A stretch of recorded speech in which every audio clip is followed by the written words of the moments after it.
तीन उत्तेजना সীমান্তে বারবার বাংলাদেশের উস্কানি। আমরা শুরুতেই ত্রিপুরা সীমান্তে নজর রাখবো। বিএসএফ এর উপর হামলা, অস্ত্র কেড়ে নেওয়ার চেষ্টা বাংলাদেশি পাচারকারীদের। মালদা সীমান্তে সেখানে বেড়া দিতে বিএসএফ কে বাধা বিজেপির। ছবি আপনাদের দেখিয়েছিলাম, সীমান্তে উত্তেজনা ছড়িয়েছিল। বিএসএফ এর পাশে দাঁড়িয়ে বিজেপি জওয়ানদের তাড়িয়েছেন স্থানীয়রা। অন্যদিকে নদিয়া সীমান্ত, সেখানে বিজেপির অদ্ভুত দাবি ভারত বাংলাদেশ সীমান্তে কোদালিয়া নদীর কিছু অংশ বাংলাদেশের বলে দাবি বিজেপির। ভিত্তিহীন দাবি বলল বিএসএফ। এবার তিনটে ছবি আপনাদের দেখাবো। প্রথম যে ছবি আপনারা দেখছেন তা হলো ত্রিপুরা সীমান্তের ছবি। সীমান্ত লাগোয়া এলাকায় আক্রান্ত বিএসএফ। পাচারকারীদের পিছনে ধাওয়া করেন বর্ডার সিকিউরিটি ফোর্সের জওয়ানরা। তার পাশাপাশি দুটো ছবি আপনাদের দেখালাম, একদিকে মালদা, অন্যদিকে নদিয়া। ত্রিপুরার ছবি আপনারা দেখছেন যে সেখানে বর্ডার সিকিউরিটি ফোর্সের ওপর কিভাবে বাংলাদেশি পাচারকারীরা হামলা চালায়। বিএসএফ এর উপর চড়াও হয় বাংলাদেশি পাচারকারীরা, এমনকি অস্ত্র কেড়ে নেওয়ার চেষ্টা হয়। বাড়তি ফোর্স গিয়ে পরিস্থিতি আয়ত্তে আনে। ছবি দেখছেন আপনারা।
ছবি দেখাচ্ছি আপনাদের ত্রিপুরা ঊনকোটি সীমান্তে, সেখানে বিএসএফ এর উপর চড়াও বাংলাদেশি দুষ্কৃতী।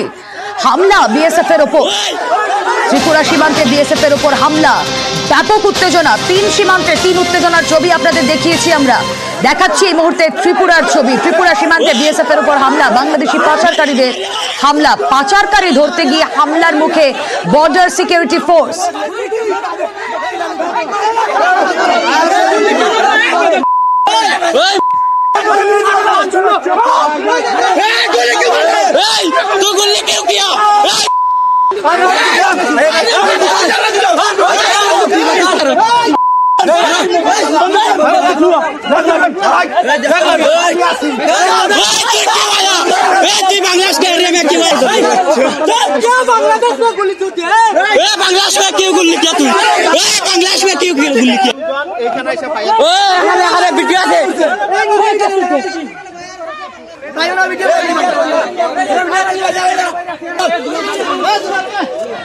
ধারালো অস্ত্র নিয়ে হামলার চেষ্টা, বিএসএফ এর উপর হামলার চেষ্টা বাংলাদেশি পাচারকারীদের। সেই ছবি আপনাদের দেখাচ্ছি। সীমান্ত লাগোয়া এলাকায় আক্রান্ত বিএসএফ।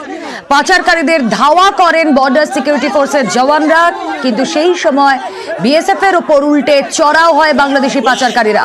তাদের অস্ত্র কেড়ে নেওয়ার চেষ্টা হয়। বাড়তি ফোর্স গিয়ে পরিস্থিতি নিয়ন্ত্রণে আনে।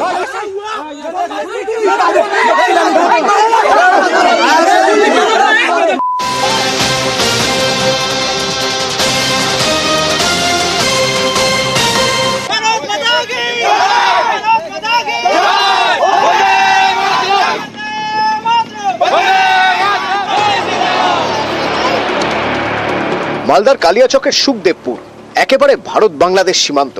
সোমবার এখানে কাঁটাতারের বেড়া দেওয়ার কাজ শুরু করে বিএসএফ। সেই কাজে বাধা দেয় বাংলাদেশের সীমান্ত রক্ষা বাহিনী।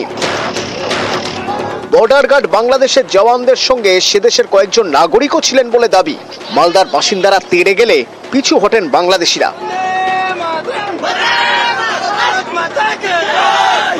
এ নিয়ে সোমবার থেকে মালদায় ভারত বাংলাদেশ সীমান্তে উত্তেজনা ছড়ায়।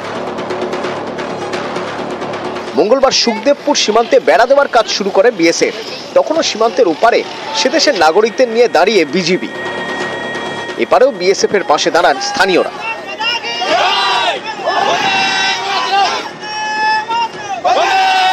বাংলাদেশেরা আমাদের দেশে যে তারবন্দি করবে বা তারবাড়া করবে, সেই তারবাড়াটা করতে দিচ্ছে না। অনেক বাংলাদেশের ফৌজ ওরা বাধা দিচ্ছে, তাই আমরা ইন্ডিয়ার মানুষ, ভারতবর্ষের মানুষ চেষ্টা করছি, এটা আমরা চাই ওটা দিয়ে তার বাড়াও। তার বাড়া বাংলাদেশ বলা করতে দিবে না, জবরদস্তি বাস দিব না, গন্ডগোল করছে, হাতুয়া চালাইছে, ঢিল চালাইছে। কতটা বাকি আছে?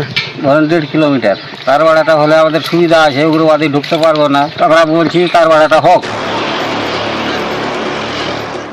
ভারতের সঙ্গে বাংলাদেশের সীমান্ত 2217 কিলোমিটার। এর মধ্যে অনেক জায়গাতেই কাঁটাতার নেই।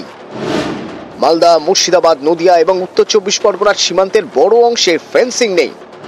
মালদায় 158 কিলোমিটার সীমান্তের মধ্যে 32 কিলোমিটারে কাঁটাতার নেই।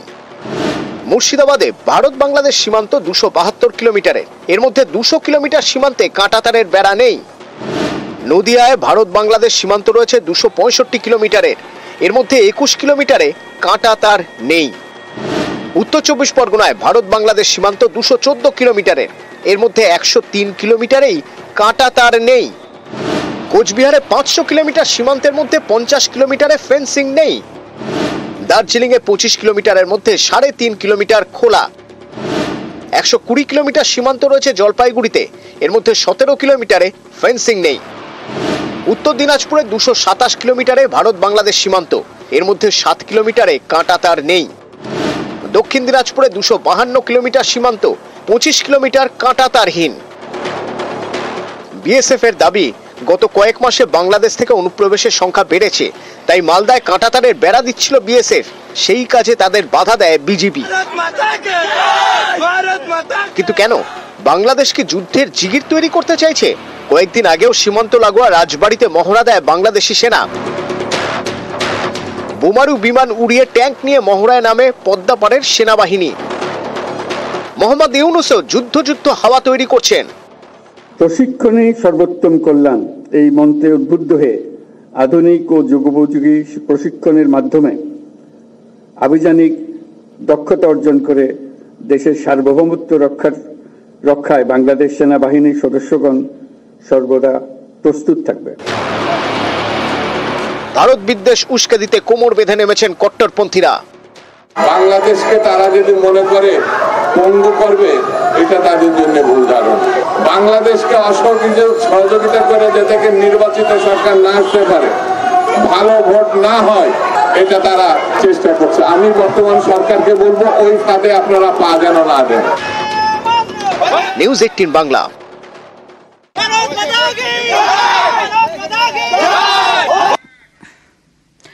অশান্ত বাংলাদেশ, সে দেশে বর্ডার গার্ডের অদ্ভুত দাবি।